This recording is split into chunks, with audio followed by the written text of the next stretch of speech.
चलिए आज का लेक्चर शुरू करते हैं। आज का विषय रहेगा इंडियन एग्रीकल्चर। इसमें जिन बिंदुओं को हम समझेंगे पहले तो उन पर ध्यान देते हैं। सबसे पहले तो समझेंगे हम कि कृषि की इम्पोर्टेंस क्या है। जब भी हम कृषि के बारे में पढ़ते हैं तो सबसे पहला सेंटेंस आता है कि भारत एक कृषि प्रधान देश है और कृषि भारतीय अर्थव्यवस्था की रीढ़ है। इन दोनों सेंटेंस को समझते हैं कि इनके अर्थ क्या है।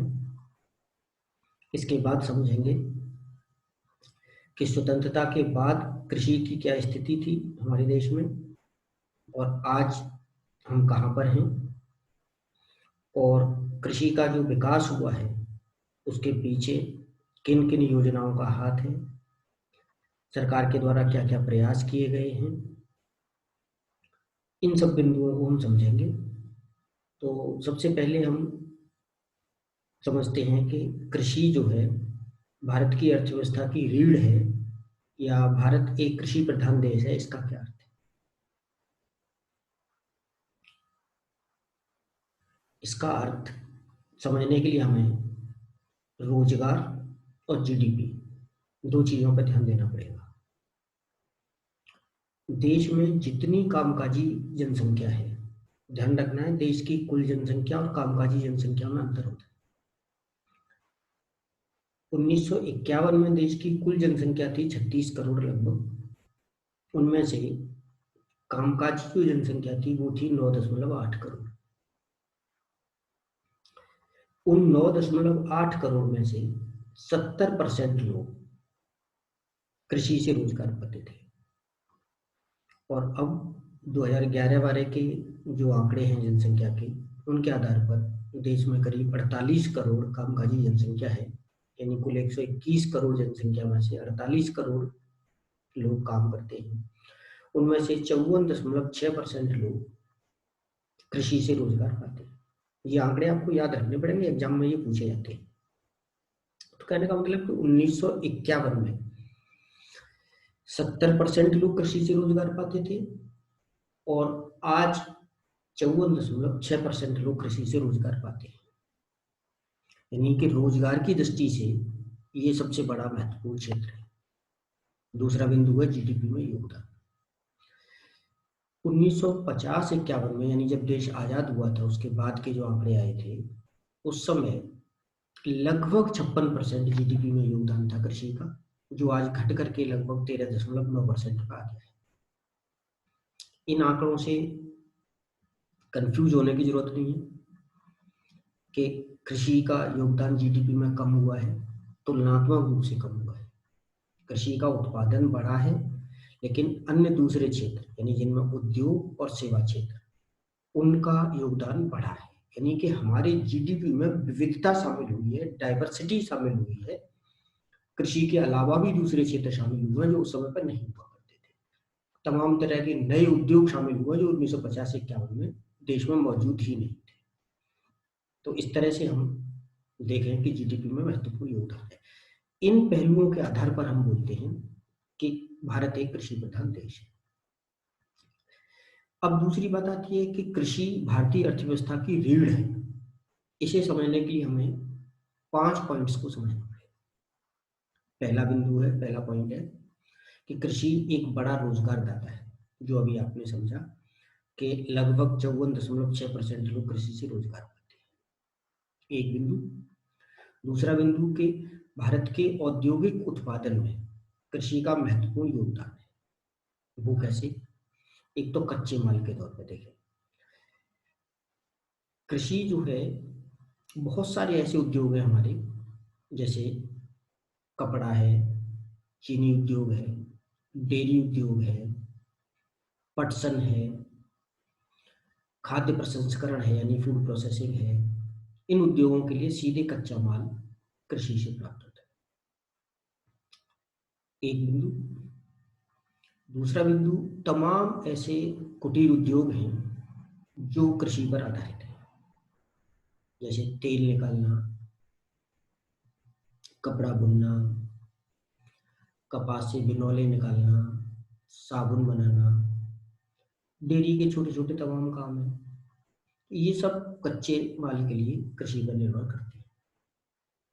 तीसरी बात, हमारा जितना यातायात है, ट्रांसपोर्ट है, जिसमें माल की ढुलाई है, वो अधिकांशतः कृषिगत वस्तुओं का ही माल ढोता है।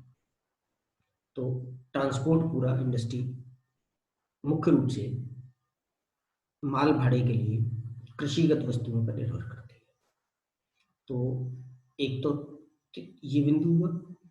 अगला बिंदु इसमें जो महत्वपूर्ण है वो ये है कि जिस साल फसल अच्छी होती है उस साल किसान के पास जेब में पैसा ज्यादा आता है।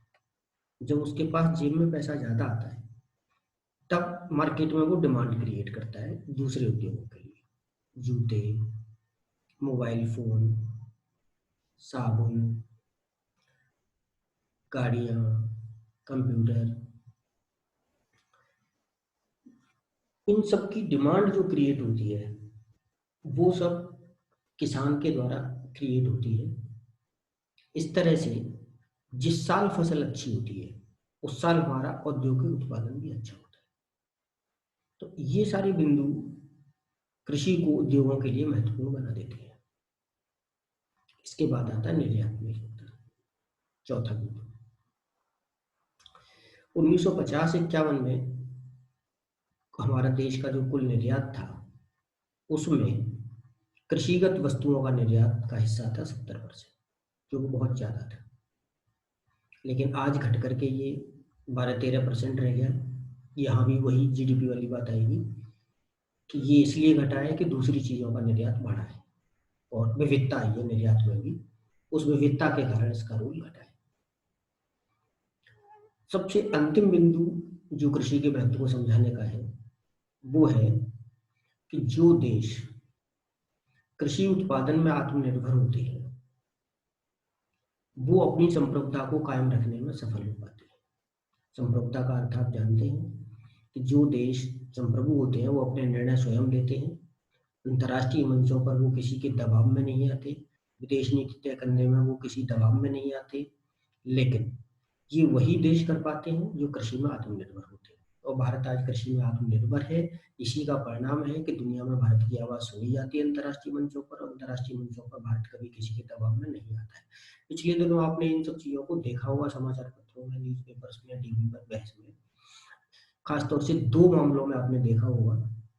एक तो जब भारत रूस से S-400 defence system, missile defence system खरीद रहा था, तब अमेरिका ने धमकी दी थी कि जो भी देश रूस से ये सिस्टम खरीदेंगे हम उनके खिलाफ कार्रवाई करेंगे।